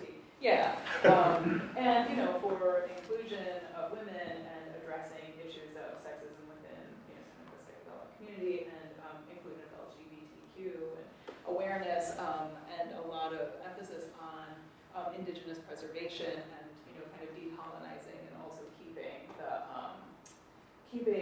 you know, psychedelic medicine for the people, basically. And so we've kind of been talking about continuing to gather names and network and, really kind of using those strategies of the approaches of emergent strategy, to kind of like develop a network basically that's kind of, a nexus of, people who are kind of inclined toward that because it really seems like awareness is growing and building and we need to, be connecting. So I would love to exchange emails after. So. I think that this space would be like really welcome to hear, just have like a panel of like Indigenous people from this area. Yes. That has experiences just to speak on our club to be witness to that. Nisha? I was just going to say, although you were hesitant about the word conference, I feel like it could be good, even like a Psychedemia 2, 2.0, so 7 years later or whatever, to have a radical psychedelics conference, because like you were saying, when people are drawn to maps because it's like this big bat signal in the sky, and people who are just isolated and they're like, wow, there's actually people doing this. They go to maps, and then maps is running the narrative, like you were saying, support psychedelic science as code for give maps money.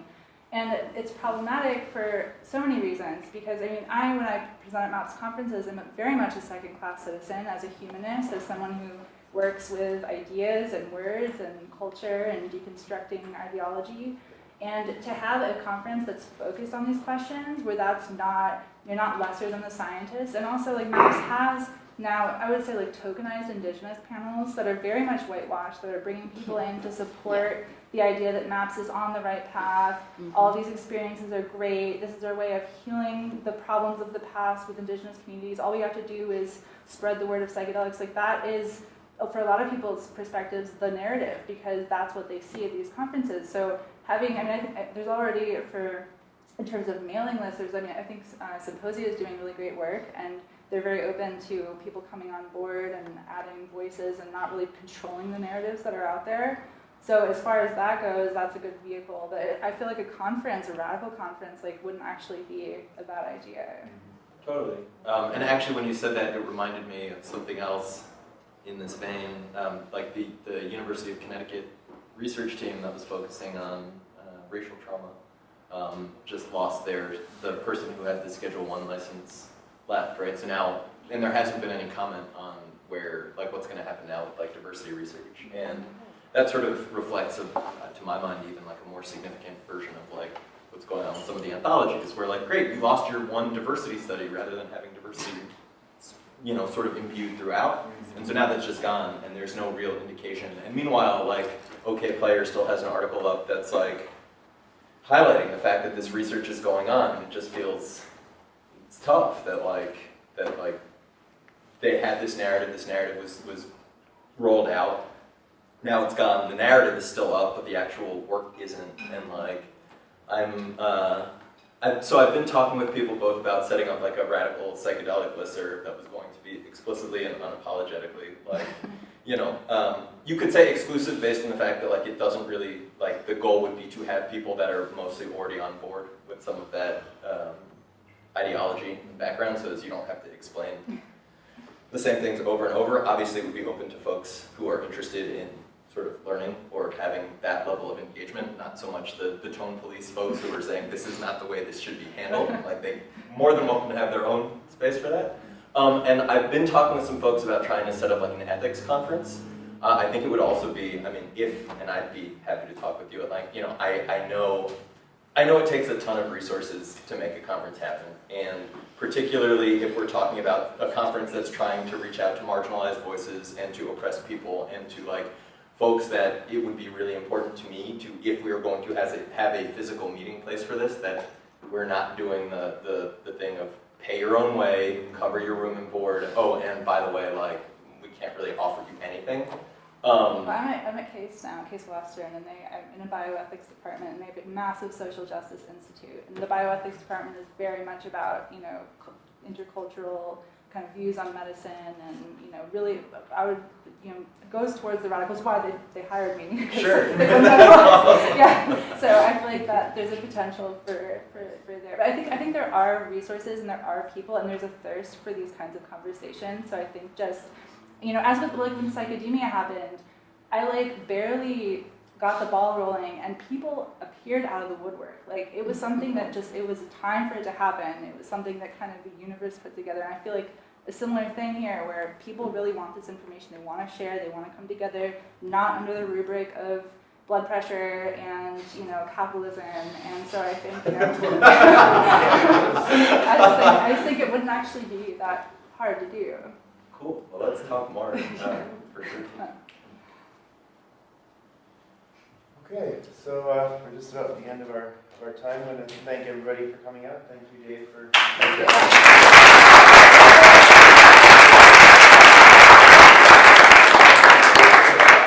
I've got a bunch of literature and some stickers, and it's all donation. Obviously, like if you want and don't have